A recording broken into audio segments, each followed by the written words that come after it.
নমস্কার শ্রোতা বন্ধুরা, গল্প কথার আসরের আজকের অনুষ্ঠানে যোগদানের জন্যে আপনাদের অশেষ ধন্যবাদ।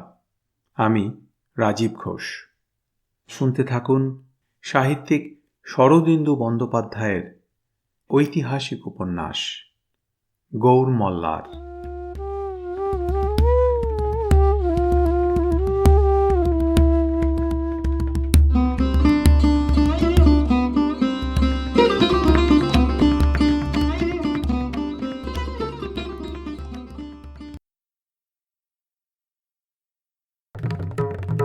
ষোড়শ পরিচ্ছেদ অন্তঃপুরে।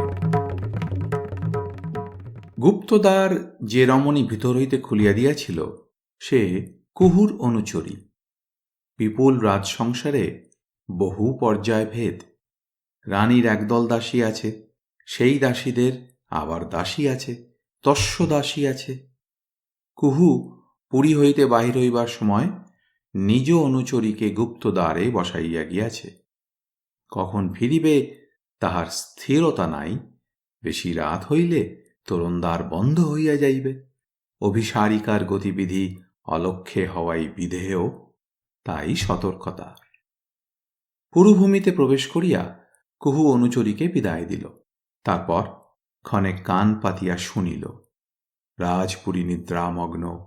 কেবল একটি ভবন হইতে মৃদঙ্গ মঞ্জিরার অস্ফুট নিক্কণ আসিতেছে, ঝনি ঝমকি ঝনি ঝমকি। বিনিদ্র রাজলম্পটের নৈশ নর্মবিলাস এখনো চলিতেছে। অন্তঃপুরে প্রবেশ করিয়া কুহু দ্রুত পদে চলিল। বিশাল অন্তঃপুরে কক্ষের পর কক্ষ, অলিন্দের পর অলিন্দ। কোথাও বা পুরীর এক অংশ হইতে অন্য অংশে যাইবার গোপন সুড়ঙ্গ। নিস্তব্ধ পুরী অন্ধকার। কদাচিৎ একটি বা দুটি দ্বীপ জ্বলিতেছে। এই গোলক ধাঁধায় দিবাকালেও দিগ্ভ্রম হইবার সম্ভাবনা, কিন্তু কুহু অভ্রান্তভাবে পথ চিনিয়া উদ্দিষ্ট স্থানের অভিমুখে চলিল। একটি অন্ধকার কোণে লুক্কায়িত এক শ্রেণী সোপান। কুহু সোপান বাহিয়া উপরে চলিল। দ্বিতল ছাড়াইয়া ত্রিতল, ত্রিতলের পর চতুস্থল। এই চতুস্থলে একটি বৃহৎ কক্ষ, চারিদিকে মুক্ত ছাদ। কক্ষ হইতে স্নিগ্ধ পুষ্পগন্ধ ও দীপপ্রভা বিকীর্ণ হইতেছে। মনে হয় সমস্ত পুরীর মধ্যে এই কক্ষটি জাগিয়া আছে। কুহু দ্বারের নিকট হইতে সন্তর্পণে উঁকি মারিল, তারপর ভিতরে প্রবেশ করিল। রানী শিখরিণী পালঙ্কে জাগিয়া শুইয়াছিলেন। দুই হাতে একটি জুথি মাল্যের ফুলগুলি ছিঁড়িয়া ছিঁড়িয়া হর্ম্যতলে ছড়াইয়া দিতেছিলেন। নিদাঘ নিশীথে তাহার দেহে বস্ত্রাদি অধিক নাই। একটি স্বচ্ছ নীল উড়না তপ্ত কাঞ্চন অঙ্গে অঞ্জন রেখার ন্যায় লাগিয়া আছে। এক কিঙ্করী সিথানে দাঁড়াইয়া ফুলের পাখা দিয়া বাতাস করিতেছে। কুহু প্রবেশ করিলে রানী সুপ্তথিতা বাঘিনীর ন্যায় দুই চক্ষু মেলিয়া তাহার পানে চাহিলেন। কুহু কিঙ্করীকে চোখের ইশারা করিয়া বলিল, তুই যা। কিঙ্করী পাখা রাখিয়া নিঃশব্দে চলিয়া গেল। রানী কুহুর পানে নির্নিমেষ চাহিয়া রহিলেন। কুহু একটু বিকলভাবে হাসিবার চেষ্টা করিয়া বলিল, আজও হল না। রানী হাতের জুথি মাল্য খণ্ড খণ্ড করিয়া দূরে নিক্ষেপ করিলেন। কুহুর বুক দুরু দুরু করিয়া উঠিল। সে তাড়াতাড়ি শয্যার ওপর নত হইয়া দ্রুত কণ্ঠে বলিল, কিন্তু দেখা হয়েছিল, কথা বলেছি। রানী শয্যার উপর এক হাতে ভর দিয়া উঠিয়া বসিয়া বলিলেন, কি কথা বলেছিস? কুহু বলিল, ঠারে ঠোরে যতদূর বলা যায় তা বলেছি, কিন্তু তিনি নূতন নগরে এসেছেন, রাজপুরীতে প্রবেশ করতে রাজি নয়। তীক্ষ্ণ শিখর দর্শন দিয়া রানী অধর দংশন করিলেন। মনে হইল অধর কাটিয়া রক্ত ঝরিয়া পড়িবে। ঠিক এই সময় দূর হইতে মৃদঙ্গ মঞ্জিরার মৃদু ঝঙ্কার ভাসিয়া আসিল, ঝনি ঝমকি ঝনি ঝমকি। রানী শিখরিণীর বক্ষ বিমথিত করিয়া উত্তপ্ত নিঃশ্বাস বাহির হইল। সুন্দর মুখ হিংসায় ক্রোধেই বিকৃত হইয়া উঠিল। তিনি নিজ কণ্ঠে একবার অঙ্গুলি স্পর্শ করিয়া কর্কশ্বরে বলিলেন, পানীয় দে। শয্যার পাশে ভৃঙ্গারে কপিত্থ সুরভিত শীতল পানীয় ছিল। কুহু তড়িতে তাহা সোনার পাত্রে ঢালিয়া রানীর হাতে দিল। রানী একবার তাহা অধরে স্পর্শ করিলেন, তারপর ক্রুদ্ধ হস্ত সঞ্চালনে পাত্র ছুঁড়িয়া ফেলিয়া শয়ন করিলেন। ভয়ে কুহুর বুক শুকাইয়া গেল। তবু সে মুখে সাহস আনিয়া রানীর কানে কানে বলিল, দেবী, আপনি অধীর হবেন না। ফুলে মধু আসতে সময় লাগে, আমি কাল আবার যাব। উপাধানে মুখ গুঁজিয়া রানী বলিলেন, তুই দূর হয়ে যা। কুহু বলিল, আমি যাচ্ছি, আপনি ঘুমান, আমি শয্যা কিঙ্করীকে ডেকে দিয়ে যাচ্ছি।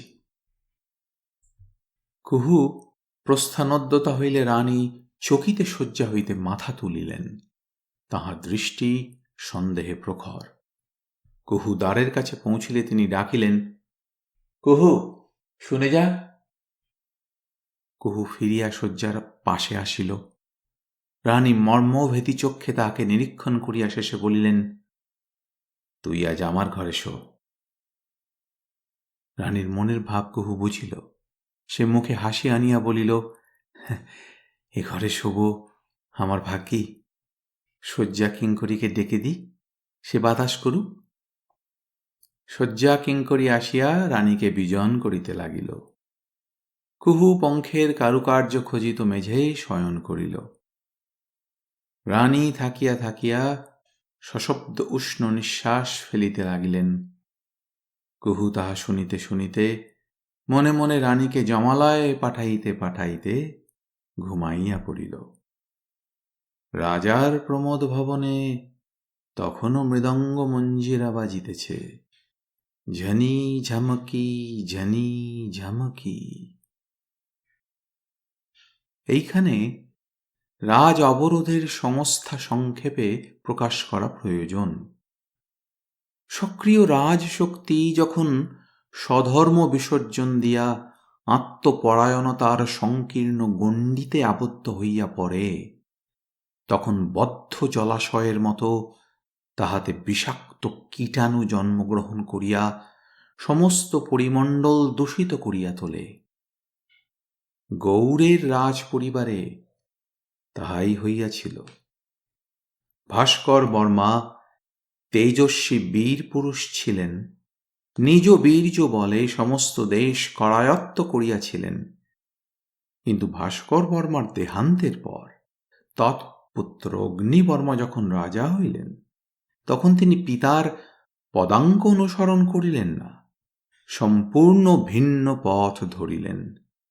যৌবনের অদম্য ভোগ স্পৃহার স্রোতে রাজধর্ম, বিবেক বুদ্ধি, হিত বুদ্ধি সব ভাসিয়া গেল।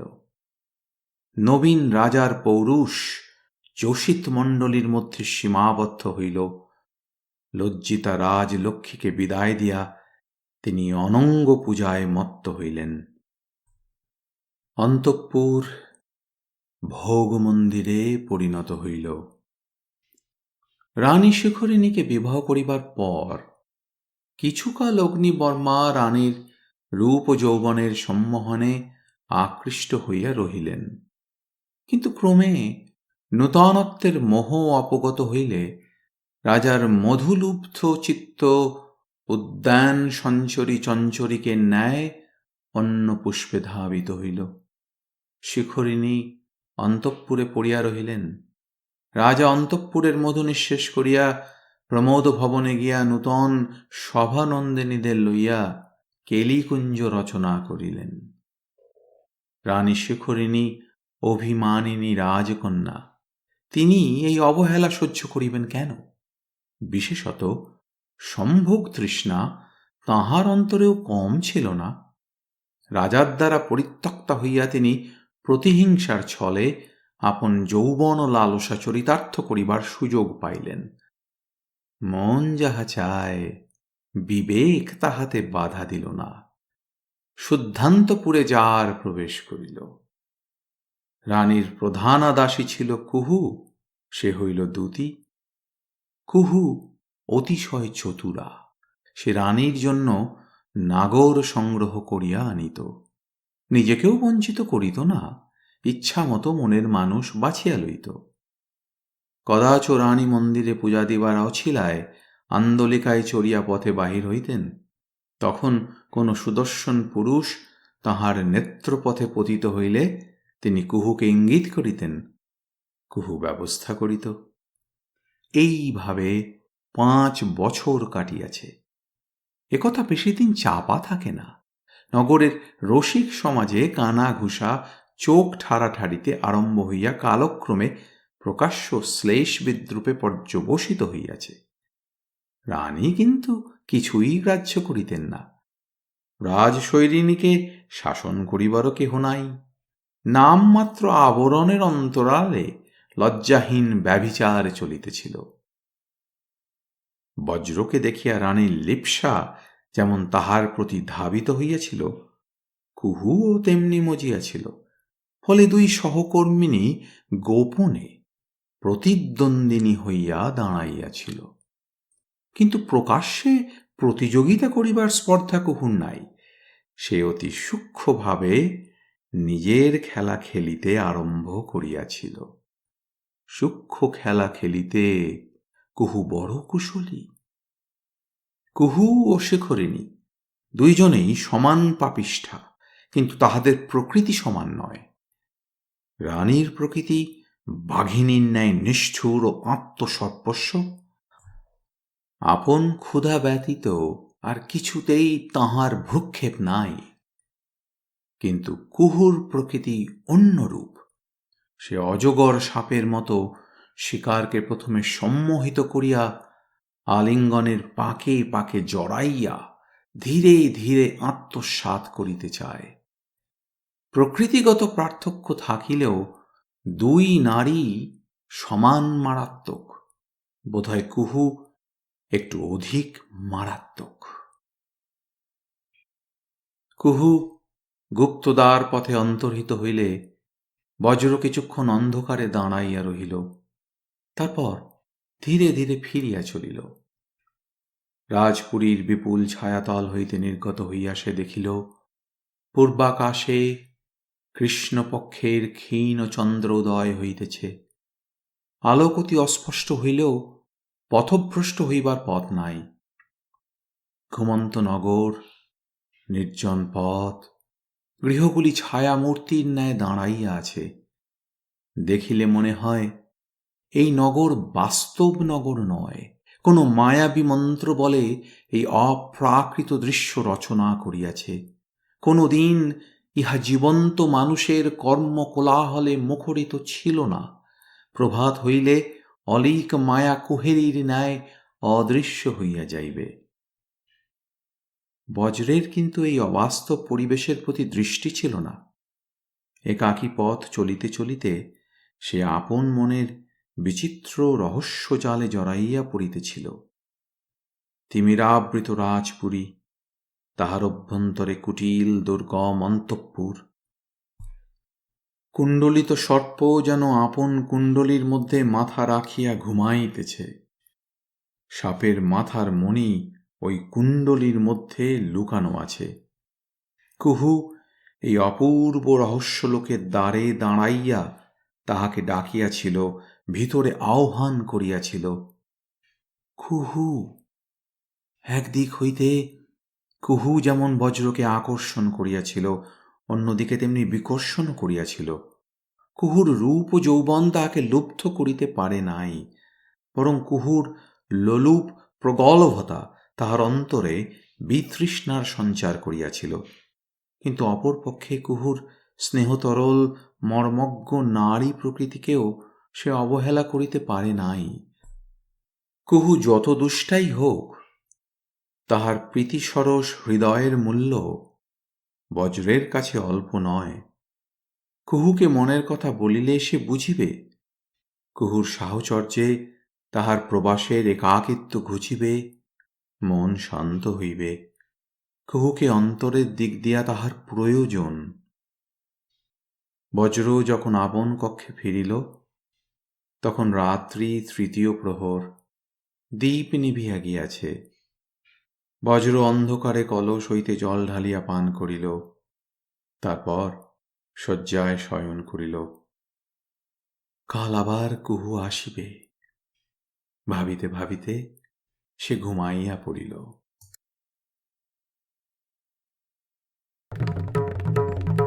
সপ্তদশ পরিচ্ছেদ। বজ্রহরণ।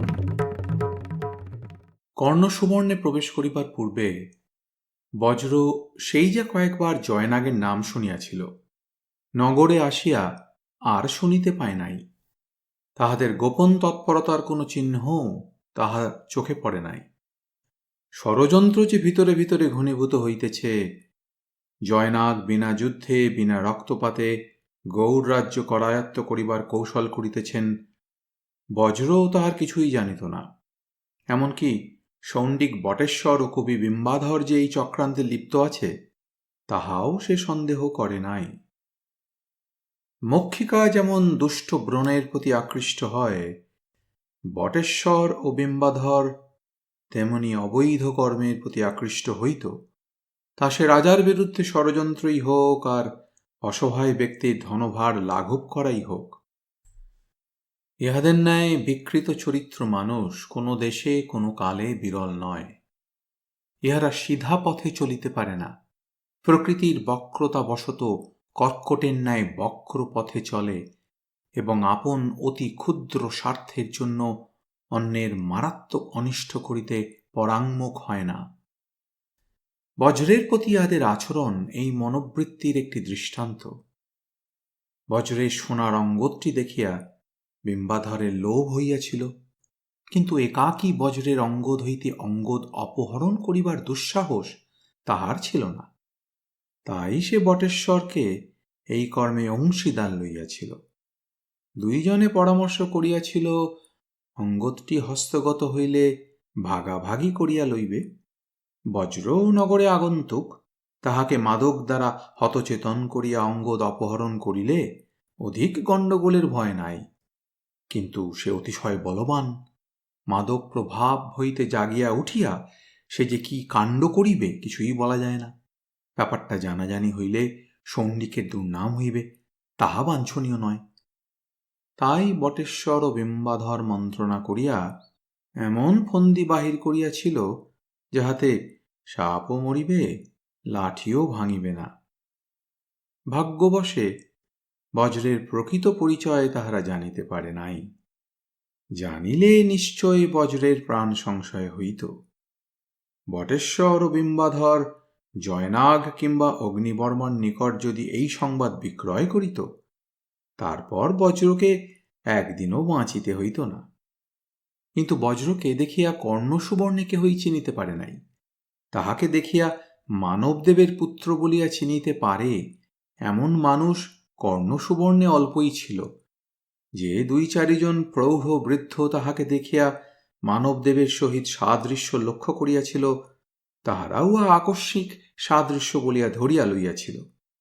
মানবদেবের যে পুত্র থাকিতে পারে, এ কথা কেহ ভাবিতেই পারে নাই।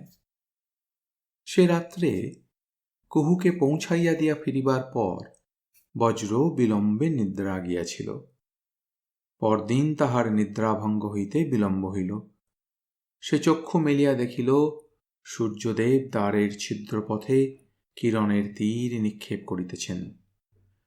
প্রত্যহ উষাকালে উঠিয়া গঙ্গা স্নান করিতে যাওয়া বজ্রের অভ্যাস হইয়াছিল। ঘাটে ভিড় হইবার পূর্বে সে গিয়া স্নান করিত, শীতল জলে কিছুক্ষণ সাঁতার কাটিত, তারপর ফিরিয়া আসিত। কিন্তু আজ দেরি হইয়া গিয়াছে। বজ্র নিকটে মৌরীর ঘাটে স্নান করিয়া আসিল। বজ্র যখন স্নান করিয়া ফিরিল, তখন বটেশ্বর মদিরাগৃহের দ্বারের নিকট দাঁড়াইয়া একটি লোকের সহিত নিম্নস্বরে কথা কহিতেছিল। বজ্র প্রবেশ করিলে লোকটির সহিত তাহার চোখাচোখি হইয়া গেল। বজ্র চিনিল, রাঙামাটির মঠের সম্মুখে সারসপক্ষীর মতো এক পায়ে দাঁড়াইয়া যাহাকে ঘুমাইতে দেখিয়াছিল সেই জয়নাগ দলের লোক। লোকটিও তাহাকে চিনিয়াছিল, কিন্তু যেন চিনিতে পারে নাই, এমনই ভান করিয়া বটেশ্বরের সহিত আরো দুই একটা কথা বলিয়া তাড়াতাড়ি চলিয়া গেল। অতঃপর সারসপক্ষী ও জয়নাগের চিন্তা বজ্রের মনে অধিকক্ষণ স্থায়ী হইল না। বটেশ্বর তাহাকে প্রাতঃকালীন জলপান আনিয়া দিল। আহার করিতে করিতে বজ্র উৎসুক মনে ভাবিতে লাগিল, আজ রাত্রে কুহু আসিবে, কুহুকে সে গুঞ্জার কথা বলিবে, হয়তো নিজের সত্য পরিচয়ও দিবে। সেদিন বেলা তৃতীয় প্রহরে বিম্বাধর আসিল। বজ্র মধ্যাহ্নের খরতাপে শয্যায় শয়ন করিয়া একটু তন্দ্রাচ্ছন্ন হইয়া পড়িয়াছিল। বিম্বাধর ও বটেশ্বর এক ভাণ্ড মদিরা লইয়া তাহার কক্ষে উপস্থিত হইল। বিম্বাধর বলিল, বন্ধু ওঠো, জাগো, জীবন মধুময় করো। বজ্র উঠিয়া বসিল। কি এ?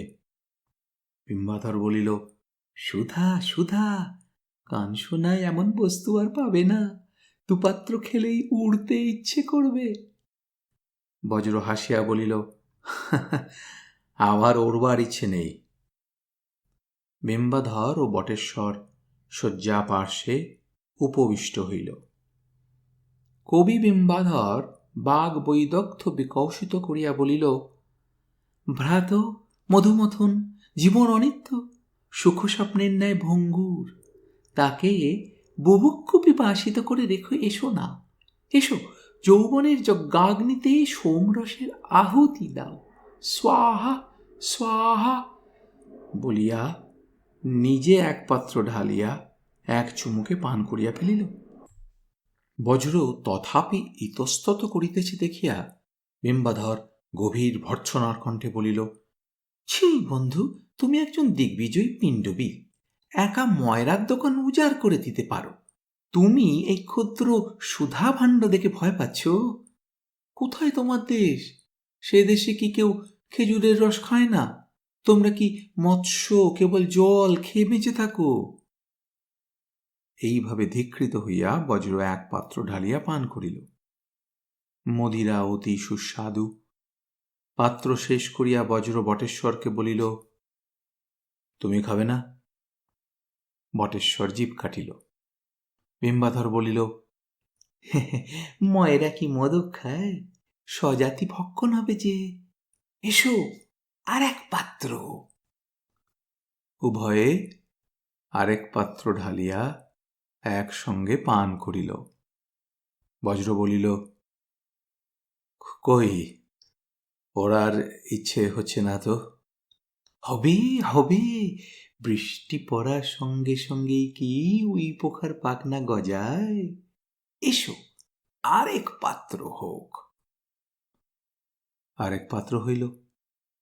এই সময় বটেশ্বরের ভৃত্য কিছু ভর্জিত মৎস্যাণ্ড আনিয়া সম্মুখে রাখিয়া গেল।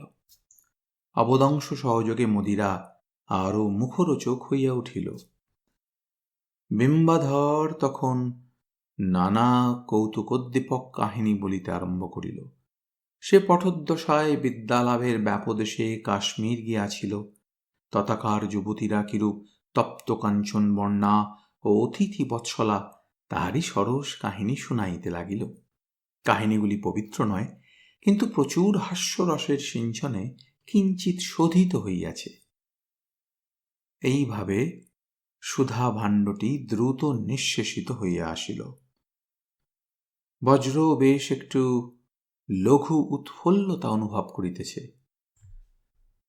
প্রাণ খুলিয়া হাসিতেছে, কিন্তু নেশার ঘোরে অচিরাৎ ভূমিশয্যা গ্রহণ করিবার কোনো লক্ষণই তার নাই।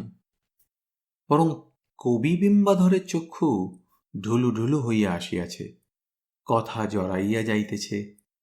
বটেশ্বর পাশে বসিয়া সব লক্ষ্য করিতেছিল। ব্যাপার দেখিয়া সে উদ্বিগ্ন হইয়া উঠিল। এইভাবে আরো কিছুক্ষণ চলিলে বিম্বাধরই মাটি লইবে, বজ্রের কিছু হইবে না। বটেশ্বরের দৃঢ় ধারণা জন্মিল বজ্র পাকা মদ্য এতদিন ছলনা করিতেছিল। এইখানে বিম্বাধর ও বটেশ্বর যে ফন্দি আঁটিয়াছিল তাহা প্রকাশ করা আবশ্যক। সাপও মারিবে, লাঠিও ভাঙিবে না, এই মহাবাক্য ছিল তাহাদের জীবনের মূল মন্ত্র। বজ্রের অঙ্গদ চুরি করিতে হইবে, কিন্তু তারপর আত্মরক্ষার উপায় কি? এক, বজ্রকে বিষ প্রয়োগ করা। মরা মানুষ গণ্ডগোল করে না, কিন্তু তাহাতেও সমস্যার সমাধান হয় না। মৃতদেহ লইয়া নূতন সমস্যার উদয় হয়। মদিরাগৃহে মৃতদেহ আবিষ্কার হইলে চণ্ডিকের বধ বন্ধন অবশ্যম্ভাবী। মৃতদেহ চুপি চুপি স্থানান্তরিত করা বটেশ্বর ও বিম্বাধরের কর্ম নয়। আরও লোক চাই, তাহাতে জানাজানি হইবে, মন্ত্রগুপ্তি থাকিবে না। বটেশ্বর ও বিম্বাধর বড় চিন্তায় পড়িয়াছে। এমন সময় পানশালায় এক শ্রেষ্ঠী আসিল। শ্রেষ্ঠীর নাম ভুরি বসু। সে ধনবান ব্যক্তি, এরূপ সাধারণ মদিরাগৃহে কখনো পদার্পণ করে না। নিতান্তই দায়ে পড়িয়া আসিয়াছে। বিম্বাধর তাহাকে সঙ্গে লইয়া আসিয়াছে। ভুরি বসুর কয়েকখানি বাণিজ্য তরিয়া আছে। তাহারা সমুদ্রে যাইবে। তাহাদের আরব জলদস্যুর আক্রমণ হইতে রক্ষার জন্য জলযোদ্ধার প্রয়োজন। কিন্তু অনেক চেষ্টা করিয়াও ভুরি বসু জলসৈন্য সংগ্রহ করিতে পারে নাই। প্রচুর বেতনের লোভেও কেহ যাইতে চায় না। সিধা পথে বিফল হইয়া ভুরি বসু বাঁকা পথ ধরিয়াছে।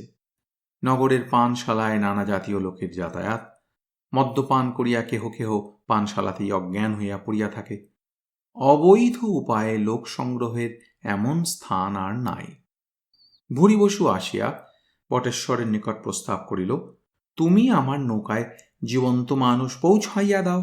প্রত্যেকটি মানুষের জন্য এক নিষ্ক পুরস্কার দিব। কানা খোঁড়া বিকলাঙ্গ লইব না। প্রয়োজন হইলে আমার নাবিকেরা তোমাকে সাহায্য করিবে। বটেশ্বর দেখিল, এই সুযোগ! বজ্রের অঙ্গদটিও হস্তগত হইবে, উপরন্তু এক নিষ্ক পুরস্কার। পরামর্শে স্থির হইল, ভুরি বসুর বহিত্র যেদিন সমুদ্রে যাইবে তাহার পূর্বদিন অপরাহ্নে বজ্রকে সুরাপান করাইয়া অজ্ঞান করিবার চেষ্টা করা হইবে।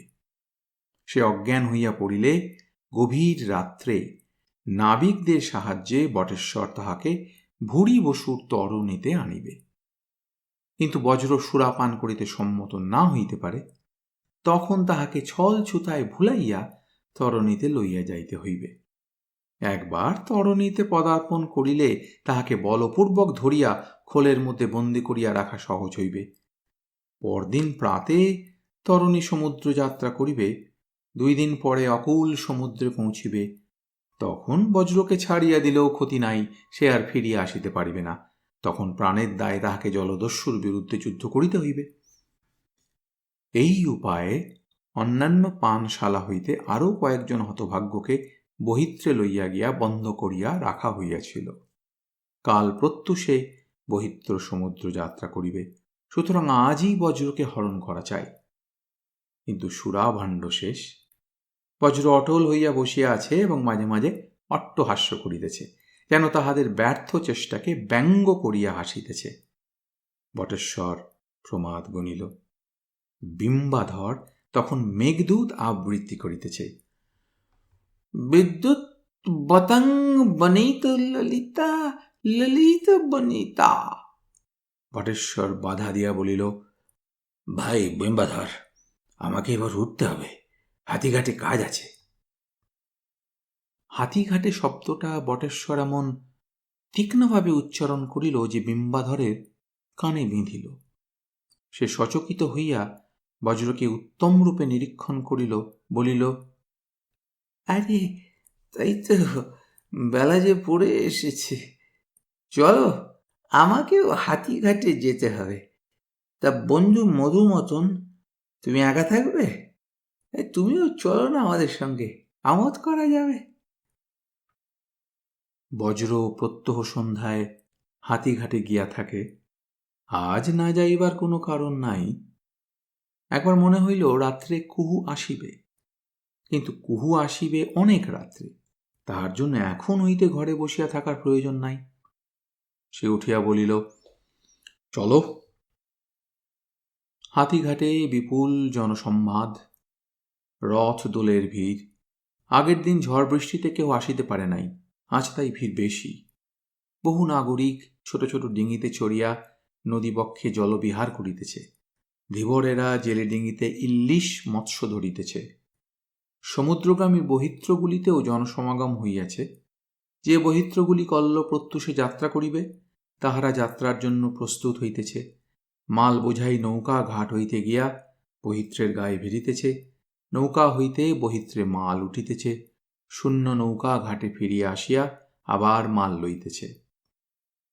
বজ্র, বিম্বাধর ও বটেশ্বর ভিড়ের মধ্যে না গিয়া ঘাটের এক কিনারায় উপস্থিত হইল। এখানে কয়েকটি ডিঙি রহিয়াছে, ডিঙিতে মাল বোঝাই হইতেছে। একজন সম্ভ্রান্ত দর্শন ব্যক্তি দাঁড়াইয়া কর্ম পরিদর্শন করিতেছে। বিম্বাধর তাহার দিকে অগ্রসর হইয়া গেল। এই যে শ্রেষ্ঠী মহাশয়, কুশল তো? চোখে চোখে ইঙ্গিত খেলিয়া গেল। শ্রেষ্ঠী ভুরি বসুকে বজ্র গত রাত্রে বটেশ্বর ও বিম্বাধরের সহিত মদিরাগৃহের অন্ধকার কোণে মন্ত্রণা করিতে দেখিয়াছিল, কিন্তু এখন চিনিতে পারিল না। শ্রেষ্ঠী বলিল, আপনাদের কুশল তো? বিম্বাধর বলিল, এ পর্যন্ত কুশল। নগরে এক নতুন বন্ধু এসেছেন, তাকে নিয়ে ভ্রমণে বেরিয়েছি। ভুরি বসু সহাস্য মুখে বজ্রকে নিরীক্ষণ করিয়া বলিল, ভালো ভালো, তা চলুন না, নদী বক্ষে বিচরণ করবেন, আমার ডিঙি রয়েছে। বিম্বাধর বজ্রকে বলিল, কি বলো বন্ধু, গঙ্গা বক্ষ থেকে ঘাটের দৃশ্য তুমি বোধহয় দেখনি, অপূর্ব দৃশ্য, দেখবে? বজ্রের কোনোই আপত্তি নাই। চারিজনে একটা শূন্য ডিঙিতে চড়িয়া বসিল।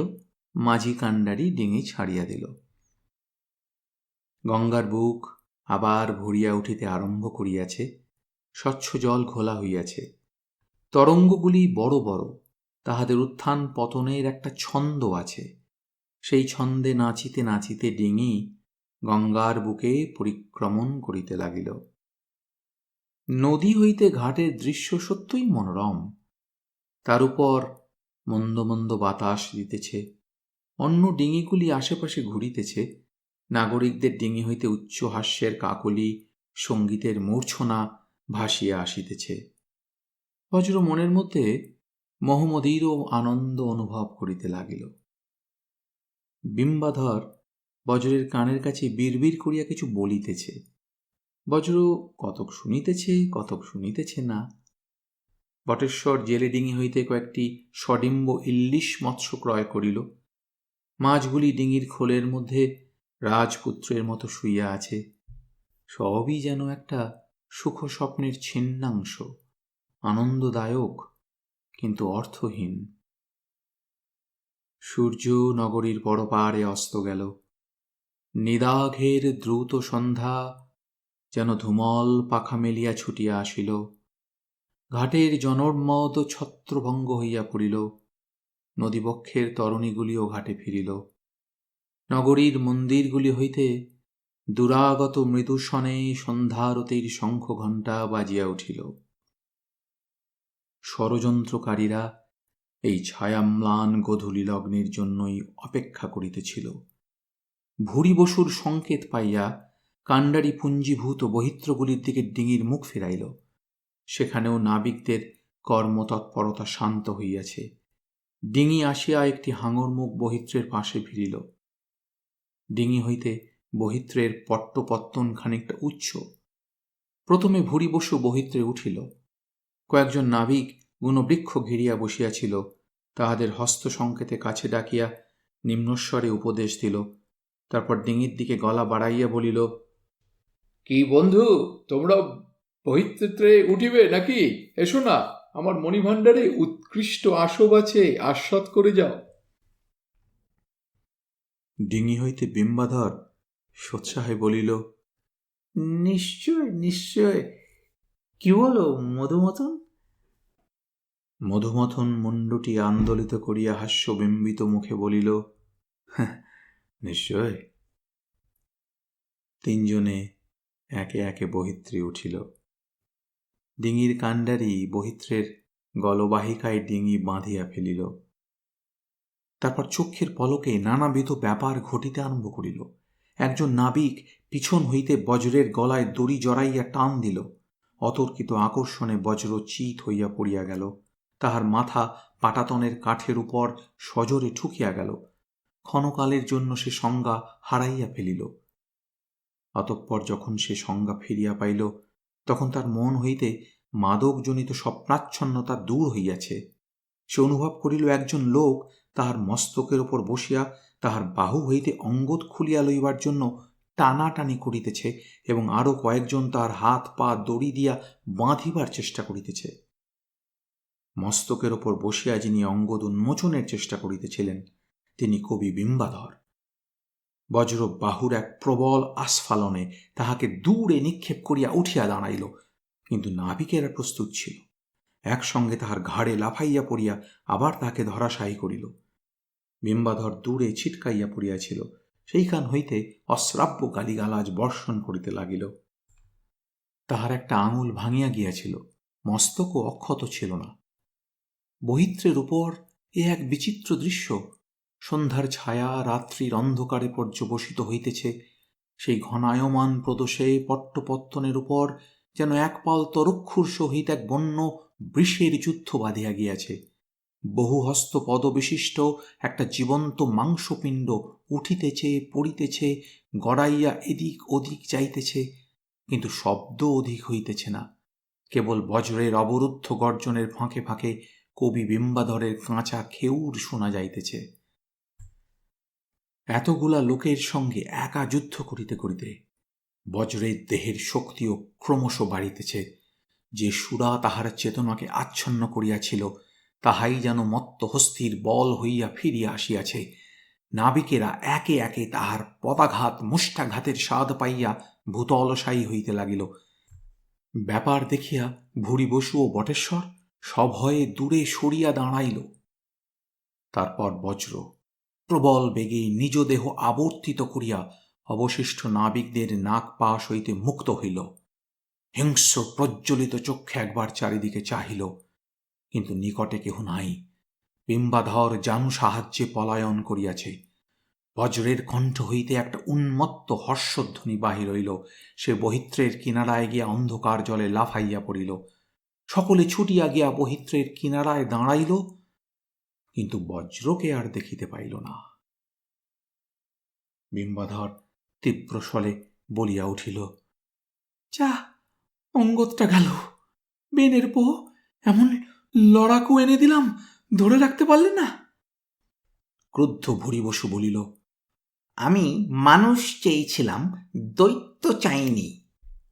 বিম্বাধর বলিল, তুমি একটা মানুষ চেয়েছিলে, আমি 10টা মানুষ দিয়েছিলাম।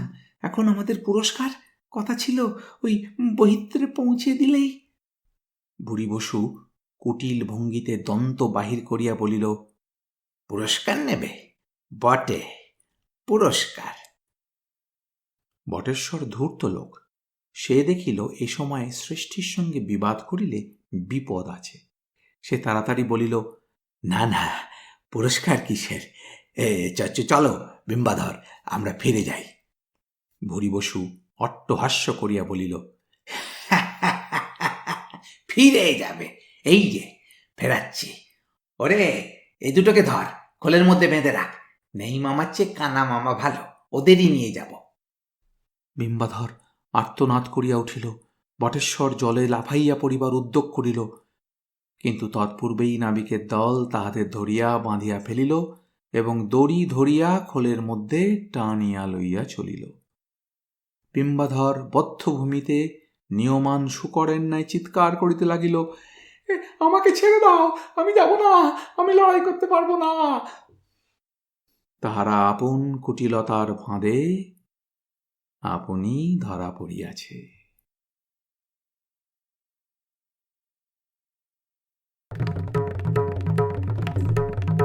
অষ্টাদশ পরিচ্ছেদ। জলে স্থলে। জলে লাফাইয়া পড়িয়া বজ্র ডুবিয়া গেল। তারপর অনেক দূর পর্যন্ত ডুব সাঁতার কাটিয়া সে মাথা ঝাড়া দিয়া ভাসিয়া উঠিল।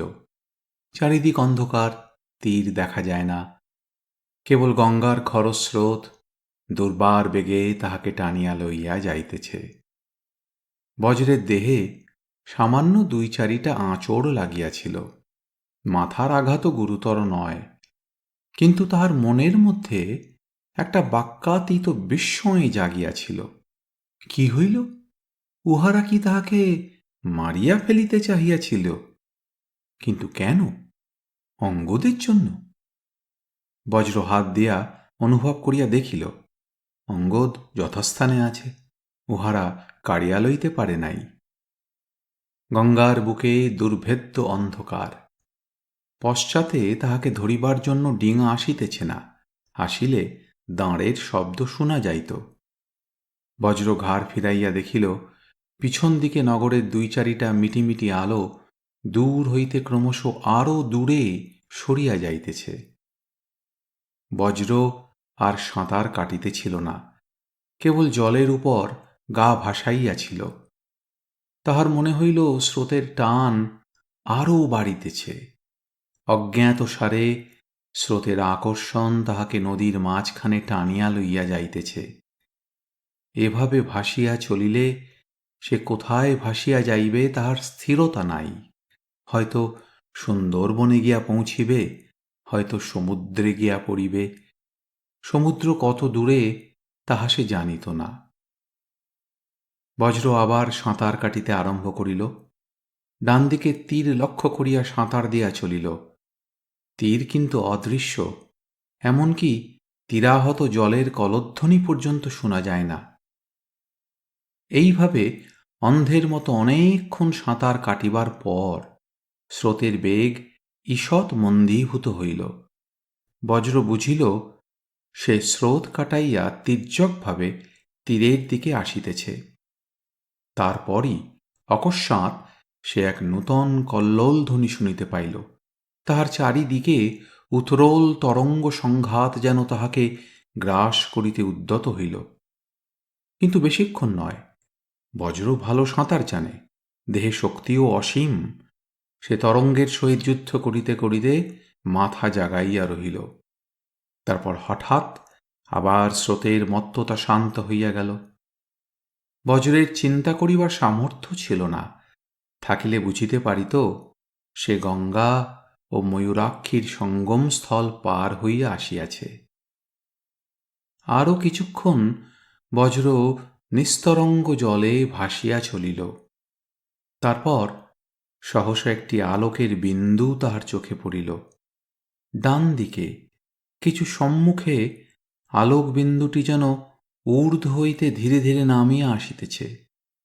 বজ্র আর চিন্তা করিল না, শরীরের সমস্ত শক্তি প্রয়োগ করিয়া ওই রক্তাভ বিন্দুটির দিকে সাঁতার কাটিয়া চলিল। ক্রমে সেই ক্ষীণ দীপালোকে তীরের একটি অংশ তাহার চোখে পরিস্ফুট হইয়া উঠিল। প্রশস্ত ঘাট নয়, শীর্ণ এক শ্রেণী সোপান উচ্চ পার হইতে জল পর্যন্ত নামিয়া আসিয়াছে। একটি কিশোরী মেয়ে প্রদীপ হস্তে ধীরে ধীরে সিঁড়ি দিয়া নামিতেছে। মেয়েটির বয়স 10-11 বছর। গায়ের রং কোমল কালো। মুখে কৌতুক, আগ্রহ, ভীরুতা মেশা একটি ভাব। সে একাকিনী ঘাটে আসিয়াছে জলে প্রদীপ ভাসাইয়া নিজের সৌভাগ্য গণনা করিবে। মেয়েটি নিম্নতম পৈঠায় আসিয়া বসিল, প্রদীপ পাশে রাখিল, আঙুল জলে ডুবাইয়া মাথায় গঙ্গা জলের ছিটা দিল।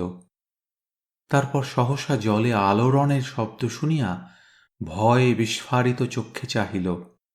যাহা দেখিল তাহাতে তাহার বাক নিঃসরণের ক্ষমতা রহিল না, হস্তপদ সঞ্চালনের শক্তিও রহিত হইল। প্রথমে একটা সাদা মানুষের মুখ, তারপর একটা প্রকাণ্ড শরীর আসিয়া ঘাটে ঠেকিল। বজ্র জলে নিমজ্জিত পৈঠার উপর উঠিয়া বসিল। মেয়েটি অনড় অভিভূত হইয়া চাহিয়া রহিল। বজ্র তাহার অবস্থা বুঝিয়াছিল। সে দ্রুত নিঃশ্বাস ফেলিতে ফেলিতে বলিল, ভয় পেও না। মানুষের কণ্ঠস্বর শুনিয়া কিশোরীর মনের অসার ভাব বোধহয় একটু কাটিল। তাহার ঠোঁট দুটি হঠাৎ কাঁপিয়া উঠিল। বজ্র বলিল, হাতিঘাটে জলে পড়ে গিয়েছিলাম, ভাসতে ভাসতে এসেছি। এবার কিশোরীর সাহস আর একটু বাড়িল। সে অধরের স্ফুরণ সংযত করিয়া কৌতূহলী চক্ষে বজ্রকে দেখিতে লাগিল। দেখিতে দেখিতে বজ্রের প্রগণ্ডে অঙ্গদটি তাহার চোখে পড়িল। অঙ্গদের বস্ত্রাবরণ সাঁতার কাটিবার সময় খুলিয়া পড়িয়া গিয়াছিল। কিশোরী মন্ত্রমুগ্ধের মতো চাহিয়া রহিল। বজ্র জিজ্ঞাসা করিল, এখান থেকে কানসোনায় ফিরে যাবার পথ আছে? কিশোরী মাথা নাড়িল, না। পথ নেই? কিশোরী বলিল, ময়ূরাক্ষী পার হয়ে কানসোনায় যেতে হয়, এখন খেয়া বন্ধ হয়ে গেছে। বজ্র চিন্তা করিল, কানসোনায় ফিরিয়া গিয়াই বা লাভ কি? কুহু আসিবে, আসিয়া ফিরিয়া যাইবে, তা যাক। এখানে কাছাকাছি বসতি আছে? তুমি এখানে থাকো? হ্যাঁ। তোমার ঘরে কে কে আছে? শুধু আমি আর আই বুড়ি, আর কেউ না। পুরুষ নেই? না। তোমাদের চলে কি করে? কানসোনায় শাক পাতা কলামূলো বিক্রি করি। আমাকে আজ রাত্রে তোমাদের ঘরে থাকতে দেবে? কাল সকালেই আমি চলে যাব। আমি জানি না, আই বুড়ি জানে। বেশ, আমাকে আই বুড়ির কাছে নিয়ে চলো। আচ্ছা। কিশোরী এতক্ষণ কথা কহিতে কহিতে অঙ্গদটি ফিরিয়া ফিরিয়া দেখিতেছিল। এখন আর কৌতূহল সম্বরণ করিতে পারিল না। জিজ্ঞাসা করিল, তোমার তাগা কি সোনার? বজ্র ঈষৎ হাসিয়া বলিল, হ্যাঁ। কিশোরীর মুখে বিস্ময়ের একটা ভক্তিভাব ফুটিয়া উঠিল। সে সসম্ভ্রমে বজ্রের মুখের পানে চাহিল। তারপর প্রদীপ তুলিয়া লইয়া বলিল, এসো। তাহার মনের সমস্ত ভয় শ্রদ্ধা ও সম্ভ্রমে পরিণত হইয়াছে। সিঁড়ি দিয়া উঠিয়া কিশোরী একদিকে চলিল। বজ্র সিক্ত বস্ত্রে তাহার পশ্চাতে চলিল। যাইতে যাইতে সে ভাবিতে লাগিল, আজ রাত্রিটা কোন ক্রমে কাটাইয়া কালই সে গ্রামে ফিরিয়া যাইবে। কর্ণ সুবর্ণে আর নয়, যথেষ্ট হইয়াছে। নাগরিক জীবন তাহার জন্য নয়। সে বেতসগ্রামে ফিরিয়া যাইবে, মার কাছে, গুঞ্জার কাছে ফিরিয়া যাইবে। আশ্চর্য এই যে বিম্বাধর বা বটেশ্বরের প্রতি সে বিশেষ ক্রোধ অনুভব করিল না। প্রথমে নাবিকগণ কর্তৃক আক্রান্ত হইয়া তার মনে যেরূপ প্রতিক্রিয়া হইয়াছিল, তখন বিম্বাধর বা বটেশ্বরকে হাতের কাছে পাইলে বোধ করি দুই হাতে ছিঁড়িয়া ফেলিত। কিন্তু এখন তাহার মনে সামান্য তিক্ততা ভিন্ন আর কিছু নাই। সর্প দংশন করে, বাঘ ভালুক ও দরের দায়ে জীব ও হিংসা করে, ইহা তাহাদের স্বভাব। ক্রোধ করিয়া লাভ কি? তাহাদের সংসর্গ হইতে দূরে থাকিলেই হইল। অল্প কিছু দূর চলিবার পর কিশোরী বজ্রকে লইয়া একটি কুটিরের সম্মুখে উপস্থিত হইল। মাটির কুটির, খড়ের চাল, আশেপাশে আরও কয়েকটি কুটির রহিয়াছে, তাহা আবছায়াভাবে অনুমান করা যায়। দ্বারের পাশে প্রদীপ রাখিয়া কিশোরী বলিল, তুমি বসো, আমি আইকে ডাকছি। বজ্র ভিজা কাপড়ে দাওয়ার নিচে দাঁড়াইয়া রহিল। কিশোরী ভিতরে গেল। পরক্ষণেই এক বৃদ্ধার স্বর শোনা গেল। ওলো গঙ্গা, তুই এলি? কোথায় গিয়েছিলি বল দেখি। তারপর কিছুক্ষণ নিম্ন স্বরে কথা হইল।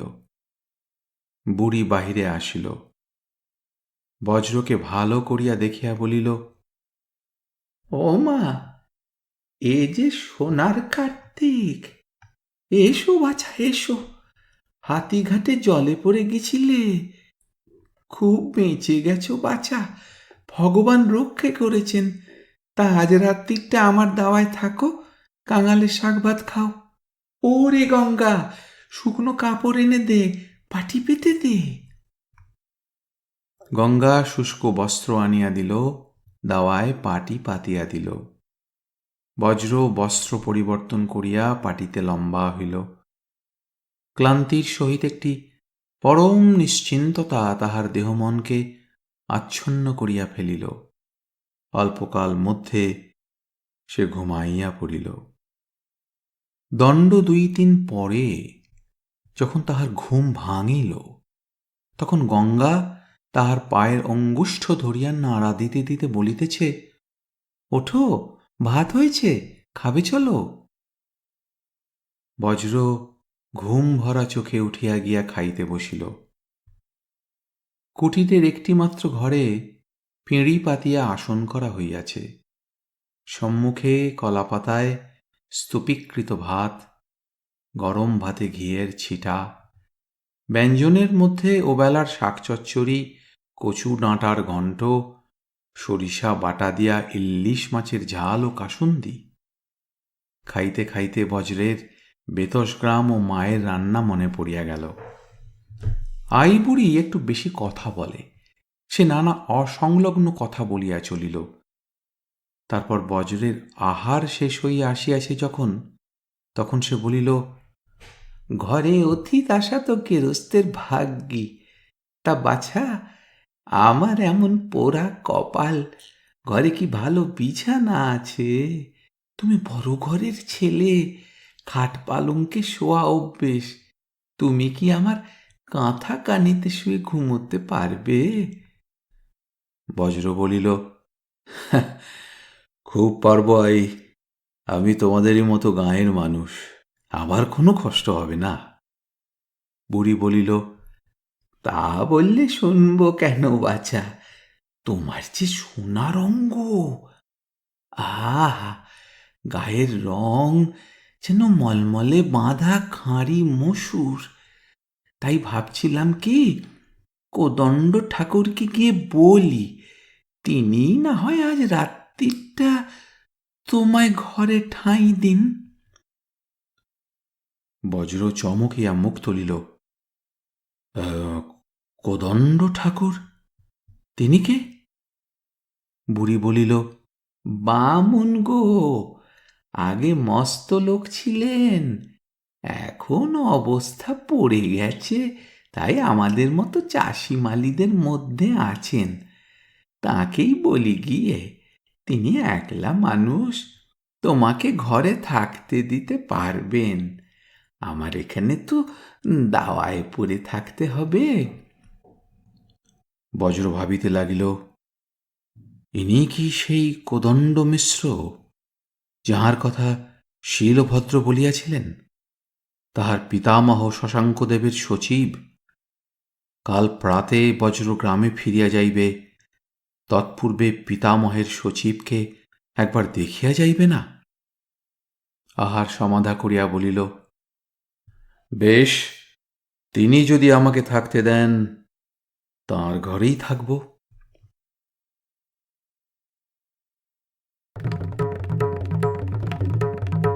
ঊনবিংশ পরিচ্ছেদ। ষড়যন্ত্র।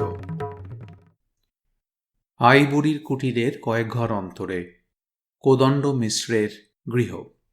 ইহাও মাটির কুটির, খড়ের ছাউনি। গত 20 বৎসর কোদণ্ড মিশ্র এই কুটিরে বাস করিতেছেন। তাহার স্ত্রী পুত্র পরিজন নাই। কোদণ্ড মিশ্রের কুটিরে প্রদীপ জ্বলিতেছে। বদ্ধ দ্বারের অন্তরালে 2 জন বসিয়া মন্ত্রণা করিতেছেন। একজন স্বয়ং কোদণ্ড মিশ্র, অন্য ব্যক্তির নাম কোকবর্মা। কোদণ্ড মিশ্রের সামান্য পরিচয় পূর্বে পাওয়া গিয়াছে। তিনি শশাঙ্কদেবের একজন মন্ত্রী ছিলেন। শশাঙ্কদেবের মৃত্যুর পর মানবদেবের হ্রস্ব রাজত্বকালে মন্ত্রীদের মধ্যে প্রাধান্য লইয়া যে প্রতিদ্বন্দ্বিতা আরম্ভ হইয়াছিল, কোদণ্ড মিশ্র তাহাতে জয়ী হইতে পারেন নাই। কুটিলতার যুদ্ধে পরাস্ত হইয়া তিনি রাজসভা ত্যাগ করিয়াছিলেন এবং এই নিভৃত দীন পল্লীতে আসিয়া বাস করিতেছিলেন। তারপর ভাস্কর বর্মা আসিয়া রাজ্য গ্রাস করিলেন। বিজয়ী মন্ত্রীরা নূতন রাজার কোপানলে ভস্মীভূত হইলেন। কেবল কোদণ্ড মিশ্র বাঁচিয়া গেলেন। ভাস্কর বর্মা অবজ্ঞাভরে এই স্বয়ং নির্বাসিত মন্ত্রীকে গ্রাহ্য করিলেন না। তদবধি 20 বৎসর ধরিয়া কোদণ্ড মিশ্র নূতন রাজবংশের বিরুদ্ধে ষড়যন্ত্র করিতেছেন। চাণক্য যেমন নন্দবংশ ধ্বংস করিয়াছিলেন, তিনিও তেমনি বর্মবংশ শেষ না করিয়া ছাড়িবেন না। ভাস্কর বর্মার রাজ্যকালে তিনি সুবিধা করিতে পারেন নাই, কিন্তু এখন অগ্নিবর্মাকে পাইয়া আশা হইয়াছে শীঘ্রই তাহার চক্রান্ত ফলবান হইবে। সমস্তই প্রস্তুত, কেবল একটি বাধা। অগ্নিবর্মার পরিবর্তে সিংহাসনে বসিতে পারে এমন যোগ্য ব্যক্তি পাওয়া যাইতেছে না। কোদণ্ড মিশ্রের বয়স এখন 70। অস্থি চর্মসার ব্রাহ্মণ। তাহার জীবনে আর কোনো কাম্য নাই। স্বনির্বাচিত রাজাকে গৌড়ের সিংহাসনে বসাইয়া নিজে মন্ত্রিত্ব করিবেন, এই সংকল্প লইয়া বাঁচিয়া আছেন। আজ রাত্রে কোদণ্ড মিশ্র যাহার সহিত মন্ত্রণা করিতেছেন, সেই কোকবর্মা তাহার অপেক্ষা বয়সে অনেক ছোট। কোকবর্মার বয়স 35-36 অধিক নয়, কিন্তু আকৃতি দেখিয়া অধিক বয়স মনে হয়। মাংসল দেহ, কদাকার মুখে মুসুরিকার চিহ্ন, চক্ষু দুটি কুঁচের মতো রক্তবর্ণ। তাহার মুখ দেখিয়া ভেকের মুখ মনে পড়িয়া যায়। কোকবর্মা গৌড় রাজ্যের একজন সেনাপতি। সে জাতিতে উগ্র, বর্ধমান ভক্তির এক মাণ্ডলিক। উগ্রগণ তৎকালে ক্ষত্রিয় বলিয়া পরিচিত ছিলেন। বাহুবল ও যুদ্ধে পরাক্রমের জন্য তাহাদের খ্যাতি ছিল। কোকবর্মা এই উগ্রগণের পরম্পরাগত অধিনায়ক। অগ্নিবর্মার যৌব রাজ্যকালে সে তাহার বয়স্য ছিল, গুপ্ত ব্যাসনে সহযোগিতা করিত। তারপর অগ্নিবর্মা সিংহাসনে আরোহণ করিলে তাহার কৃপায় এবং উগ্রগণের অধিনায়কত্ব হেতু সেনাপতি পদ লাভ করিয়াছিল। কিন্তু সেনাপতির গুরুদায়িত্বের প্রতি তাহার বিন্দুমাত্র নিষ্ঠা ছিল না। সে ঘোর নীচ কর্মা ও বিবেকহীন পাষণ্ড। চাটুবৃত্তি যেমন তাহার প্রকৃতিসিদ্ধ ছিল, তেমনি প্রয়োজন হইলে কৃতজ্ঞতা করিতেও সে পশ্চাৎপদ ছিল না। রানী শিখরিণীকে যেদিন সে প্রথম দেখিল, সেদিন তাহার অন্তরে কদর্য লালসা উদ্রিক্ত হইয়াছিল। সেই দিন হইতে সে মনে মনে রাজার শত্রু হইয়াছিল। রানী শিখরিণী তখন গুপ্ত প্রণয়লীলা আরম্ভ করিয়াছেন। সুতরাং কোকবর্মার আশা জন্মিল সেও বঞ্চিত হইবে না। সে দূতীর হস্তে রানীকে লিপি পাঠাইতে আরম্ভ করিল, কিন্তু কোনো ফল হইল না। রানী তাহার ন্যায় কুৎসিত পুরুষকে অনুগ্রহ করিতে সম্মত হইলেন না। কোকবর্মা অনেক চেষ্টা করিয়াও লালসা চরিতার্থ করিতে পারিল না। উপরন্তু তাহার প্রণয়পত্রগুলি রানীর হস্তে মারাত্মক অস্ত্র হইয়া রহিল। এইভাবে ব্যর্থ ও লাঞ্ছিত হইয়া কোকবর্মার লিপ্সা আরও তীব্র হইয়া উঠিল। ছলে বলে যেমন করিয়া হোক রানীকে বশে আনিতে হইবে। কিন্তু শিখরিণী যতদিন রানীর পদে প্রতিষ্ঠিত আছে, ততদিন তাহাকে লাভের আশা নাই। ধীরে ধীরে কোকবর্মা কোদণ্ড মিশ্রের ষড়যন্ত্র জালে জড়িত হইয়া পড়িল। বর্তমানে কৌকবর্মা ও কোদণ্ড মিশ্রের মধ্যে যে আলোচনা হইতেছে তাহা নূতন নয়, পূর্বে বহুবার হইয়া গিয়াছে। কোদণ্ড মিশ্র বলিতেছেন, কৌকবর্মা, তুমি রাজা হও, এমন সুযোগ আর পাবে না। কৌকবর্মা ভেকমুণ্ড নাড়িয়া বলিল, রাজা হতে চাই না, আমি শুধু রানীকে চাই। কোদণ্ড মিশ্র বলিলেন, মূর্খ, রাজ্য পেলে সেই সঙ্গে রানীকেও পাবে। দেখো, এখন কর্ণ সুবর্ণে তোমার 2000 উগ্র ছাড়া আর কোনো সৈন্য নেই। অন্য সব সেনাপতি সৈন্য নিয়ে দণ্ডভক্তির সীমানা রক্ষা করছে, জয়নাগকে ঠেকিয়ে রেখেছে। এই সুযোগে তুমি সিংহাসনে বসলে কেউ তোমাকে বাধা দিতে পারবে না। কৌকবর্মা দ্রংষ্ট্রাবহুল হাসিয়া বলিল, ঠাকুর, আপনার কথা শুনতে ভালো, কিন্তু এখন গৌড়ের সিংহাসনে বসা আর শুলে বসা একই কথা। জয়নাগ অতি ধূর্ত এবং কুটিল, সে একদিন না একদিন গৌড় রাজ্য গ্রাস করবেই। কোদণ্ড মিশ্র বলিলেন, আমিও ধূর্ত এবং কুটিল, আমি কৌটিল্যের শিষ্য। আমি যতদিন মন্ত্রী আছি ততদিন জয়নাগ গৌড়ে দন্তস্ফুট করতে পারবে না। কৌকবর্মা রূঢ়ভাবে বলিল, কিন্তু আপনি আর কতদিন? তারপর আমার এখনো অনেক দিন বেঁচে থাকবার ইচ্ছে আছে, জীবন সম্ভোগ আমার পূর্ণ হয়নি। কোদণ্ড মিশ্র ক্রোধ দমন করিয়া বলিলেন, তুমি অদূরদর্শীর মতো কথা বলছ। রাজার মতো জীবন সম্ভোগের সুযোগ আর কার আছে? আজ তুমি রানী শিখরিণীর জন্য লালায়িত, কাল তার প্রতি তোমার অরুচি হবে, নূতন সম্ভোগ তৃষ্ণা জাগবে। এ সুযোগ ছেড়ো না কৌকবর্মা। মানুষের জীবনে এমন সুযোগ একবারই আসে, সমস্ত প্রস্তুত। অগ্নিবর্মার অন্তরঙ্গ অর্জুন সেন তাকে মদন রস খাইয়ে উন্মত্ত করে রেখেছে। আমার সংকেত পেলেই তাকে বিষ খাওয়াবে। তুমি ইচ্ছা করলে কালই গৌড়ের রাজা হতে পারো। কৌকবর্মা কিন্তু ভিজিবার পাত্র নয়, দৃঢ়ভাবে মাথা নাড়িয়া বলিল, ওইটি হবে না। আমি অগ্নিবর্মাকে সিংহাসন থেকে নামাতে রাজি আছি, তার সিংহাসনে বসতে রাজি নই। আমার শেষ কথা শুনুন, অগ্নিবর্মার যদি হঠাৎ মৃত্যু হয়, আমি আমার সৈন্য নিয়ে রাজপুরী দখল করব। রাজপুরীতে যা ধনরত্ন আছে লুট করব, রানীকে লুট করব, তারপর নিজের মণ্ডলে ফিরে যাব।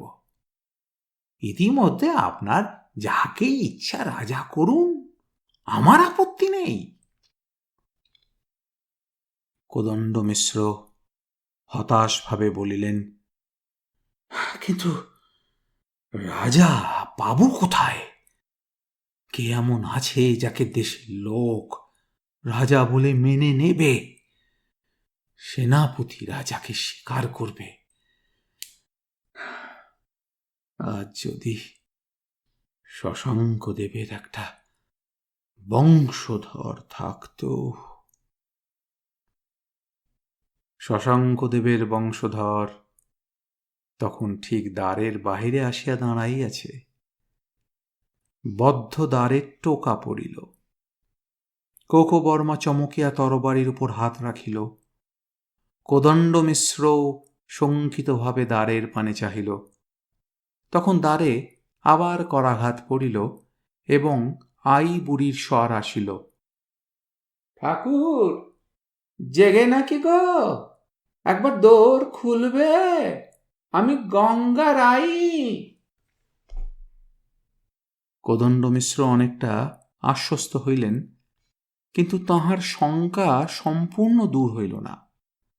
কোকবর্মাকে তিনি নীরব অঙ্গুলি সংকেতে ঘরের একটি কোণ দেখাইয়া দিলেন। কোণে দড়ি হইতে একটি কাপড় শুকাইতেছিল। কোকবর্মা তাহার পিছনে গিয়া লুকাইল। কোদণ্ড মিশ্র তখন দীপ হস্তে উঠিলেন, দ্বার খুলিয়া দ্বারের সম্মুখে দাঁড়াইলেন। বিরক্ত স্বরে বলিলেন, এত রাত্রে তোমার আবার কি চাই গঙ্গার আই? কিন্তু আই বুড়িকে উত্তর দিতে হইল না। তৎপূর্বেই কোদণ্ড মিশ্রের দৃষ্টি বজ্রের উপর পড়িল। তিনি দ্রুত নিঃশ্বাস টানিয়া বলিয়া উঠিলেন, কে কে কে তুমি? বজ্র এতক্ষণ আলোক চক্রের কিনারায় দাঁড়াইয়াছিল, এখন কোদণ্ড মিশ্রের সম্মুখে আসিয়া শান্ত স্বরে বলিল, আপনি আর্য কোদণ্ড মিশ্র, শশাঙ্কদেবের মন্ত্রী ছিলেন? কোদণ্ড মিশ্র স্খলিত স্বরে বলিলেন, হ্যাঁ, তুমি? বজ্র যুক্ত করে প্রণাম করিয়া বলিল, আমার নাম বজ্রদেব। বজ্রদেব? তুমি কি? না না, এখন কিছু বলো না, এসো, আমার ঘরে এসো। কোদণ্ড মিশ্র হাত ধরিয়া বজ্রকে ঘরের মধ্যে টানিয়া লইলেন এবং দ্বার বন্ধ করিয়া দিলেন। আই বুড়ি কিছুক্ষণ হাঁ করিয়া দাঁড়াইয়া রইল, তারপর আপন মনে বিজবিজ করিয়া বকিতে বকিতে নিজ গৃহে ফিরিয়া গেল। ঘরের মধ্যে কোদণ্ড মিশ্র কম্পিত হস্তে দীপদণ্ডে প্রদীপ রাখিলেন। দীর্ঘকাল সম্মোহিতের ন্যায় বজ্রের পানে চাহিয়া রইলেন। শেষে বলিলেন, যদি 20 বছর কেটে না যেত, বলতাম তুমি মানবদেব। বজ্র বলিল, মানবদেব আমার পিতা। বৎস, উপবিষ্ট হও, তুমি দৈব প্রেরিত হয়ে এসেছ। তোমার নাম বজ্রদেব। বজ্রের মতোই আমি তোমাকে ব্যবহার করব। উভয়ে উপবিষ্ট হইলেন। এতক্ষণে কোকবর্মা বস্ত্রের অন্তরাল হইতে বাহির হইয়া আসিল। বজ্রকে কুটিল নেত্রে নিরীক্ষণ করিয়া বলিল, এ কে? কোদণ্ড মিশ্র উদ্দীপ্ত চক্ষে বলিলেন, মানবদেবের পুত্র বজ্রদেব। কোকবর্মা, এতদিনে রাজা পাওয়া গেছে। কোকবর্মা বজ্রের প্রতি তির্যক কটাক্ষপাত করিয়া বলিল, মানবদেবের পুত্র? মানবদেবের পুত্র ছিল না, হতে পারে এ ব্যক্তি তার দাসী পুত্র। বজ্র কোকবর্মার পানে চক্ষু তুলিল, স্থির দৃষ্টিতে তাহাকে বিদ্ধ করিয়া ধীর স্বরে বলিল, আমার পিতার সঙ্গে আমার মাতার বিবাহ হয়েছিল। কোকবর্মা আরো কিছু বলিতে যাইতেছিল, কোদণ্ড মিশ্র বাধা দিয়া বলিলেন, ও প্রসঙ্গ অবান্তর। তুমি নিঃসন্দেহে মানবদেবের পুত্র। শুধু তোমার আকৃতি নয়, তোমার বাহুর অঙ্গদ তার সাক্ষী। ও অঙ্গদ আমি চিনি। কর্ণ সুবর্ণে এমন অনেক প্রাচীন লোক আছে যারা তোমাকে মানবদেবের পুত্র বলে চিনতে পারবে। আমাদের পক্ষে তাই যথেষ্ট। শশাঙ্কদেবের পৌত্রকে সিংহাসনে বসালে গৌড় দেশে কেউ আপত্তি করবে না। কোকবর্মা ঈষৎ মুখ বিকৃতি করিয়া বলিল, যাক, রাষ্ট্রবিপ্লবের তাহলে আর কোনো বাধা নেই। কোদণ্ড মিশ্র বলিলেন, না, আর বাধা নেই। কৌকবর্মা, তুমি আজ ফিরে যাও। তোমার সৈন্যদের প্রস্তুত রাখো। ঠিক সময়ে আমি তোমাকে সংবাদ পাঠাবো। ভালো, আমার পণ মনে আছে? আছে, তুমি যা চাও তাই পাবে। তোমার বাহুবলই নির্ভর। কৌকবর্মা বিদায় লইল। খেয়াঘাটের অন্ধকারে তাহার ডিঙি বাঁধা ছিল।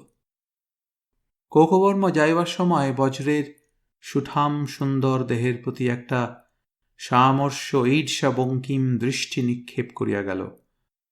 সুদর্শন পুরুষ সে সহ্য করিতে পারিত না। সে রাত্রে বজ্র ও কোদণ্ড মিশ্র শয্যাগ্রহণ করিলেন না। প্রদীপের দুই পাশে বসিয়া সমস্ত রাত্রি কথা হইল। কোদণ্ড মিশ্র মাঝে মাঝে উঠিয়া প্রদীপের তৈল পূর্ণ করিয়া দিতে লাগিলেন। বজ্র আপন জীবন বৃত্তান্ত বলিল। গ্রামের জীবন, গ্রাম হইতে যাত্রা, শীলভদ্রের সহিত সাক্ষাৎ, কর্ণ সুবর্ণে বাস, বহিত্রে অপহরণের দুশ্চেষ্টা সমস্তই বিবৃত করিল।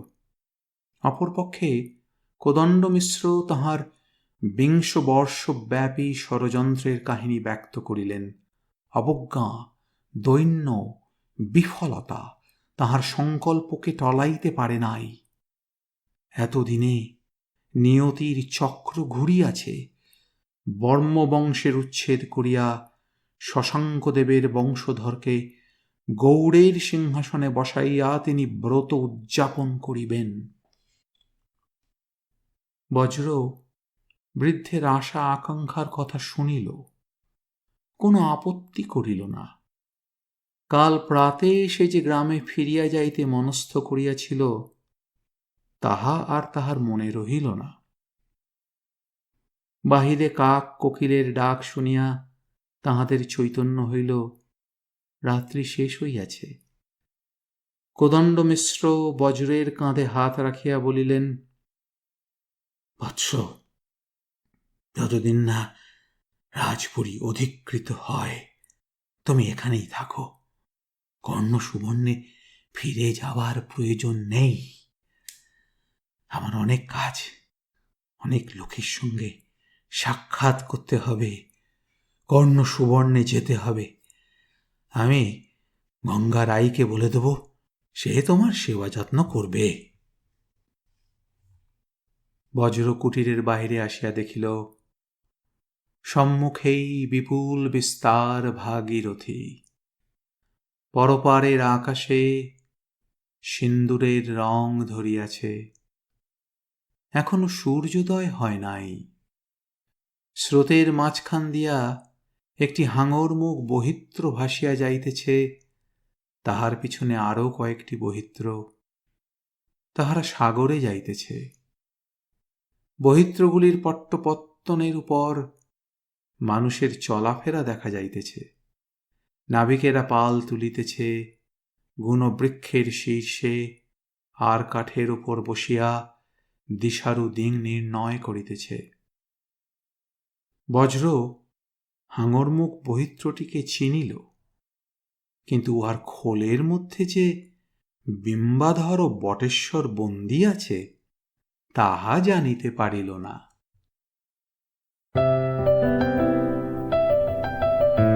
আপনাদের মতামত আমাদের জানাতে ভুলবেন না কিন্তু শ্রোতা বন্ধুরা।